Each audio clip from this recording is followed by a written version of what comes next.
Hello and welcome to episode 72 of Tuesday Teaching Tips.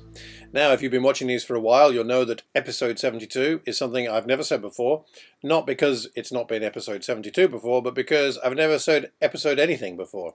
However, when I looked at my playlist and I realized that there were 71 episodes before this, I thought, well, let's just mark it and say what it is. This is the 72nd one. So if you've been watching from the beginning, thank you very much. If you haven't, you can go back through quite an archive now, going back many years, and see some videos that I would probably do a bit differently, and some where the video quality was, well, it was a different time, different camera, different software.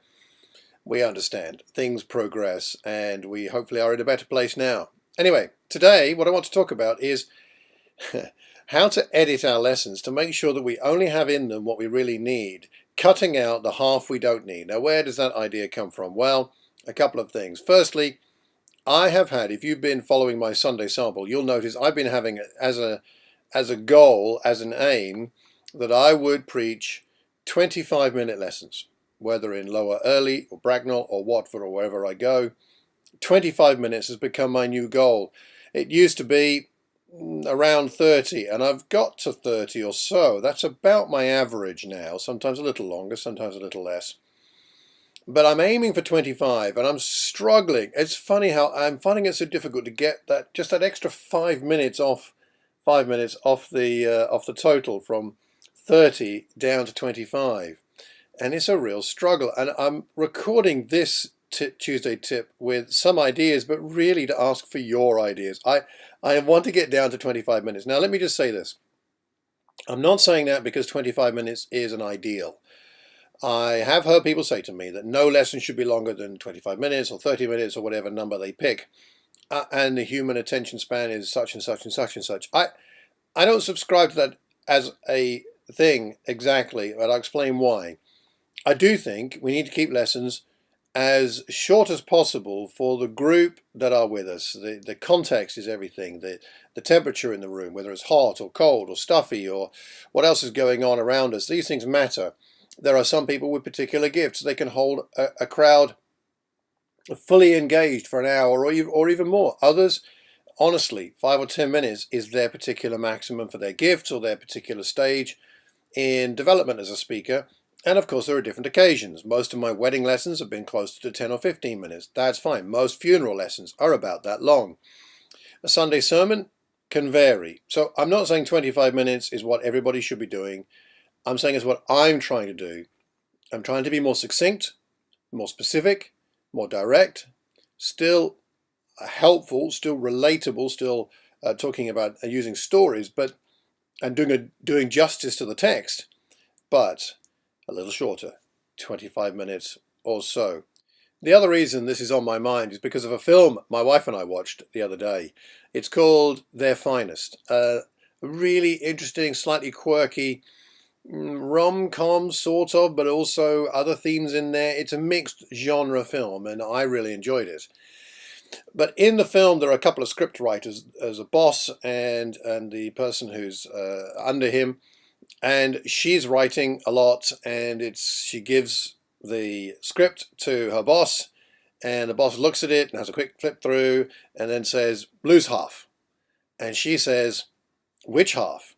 And he says, the half you don't need.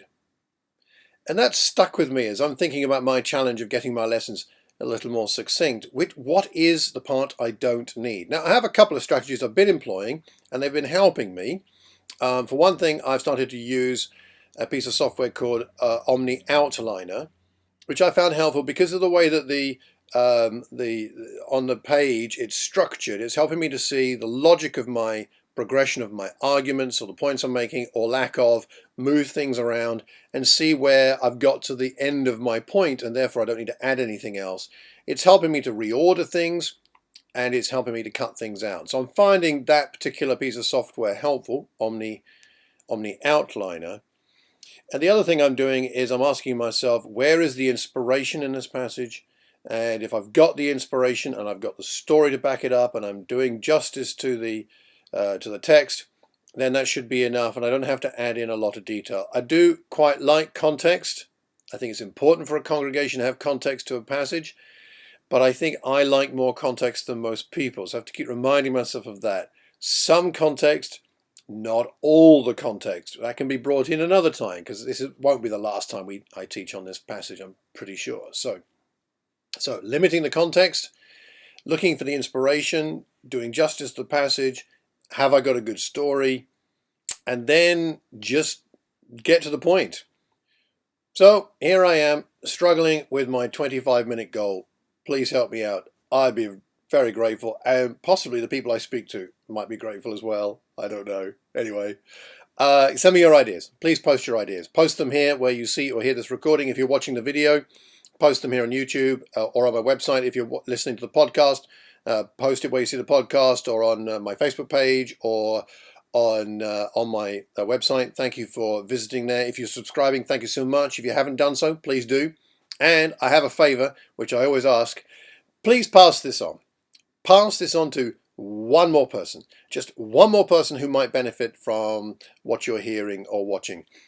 Any speaker, anybody who speaks, doesn't have to be a church leader. It could, most Christians speak in some fashion or other, in some place or another, at a local Bible discussion and something like that. So anyway, pass it on to one person and post one comment. Those are my two requests. Post one and pass it on to one. That could be a new tagline. Okay. Thank you so much for watching. Thank you so much for listening. Thank you so much for commenting. And please, please help me out. Get me down to 25 minutes.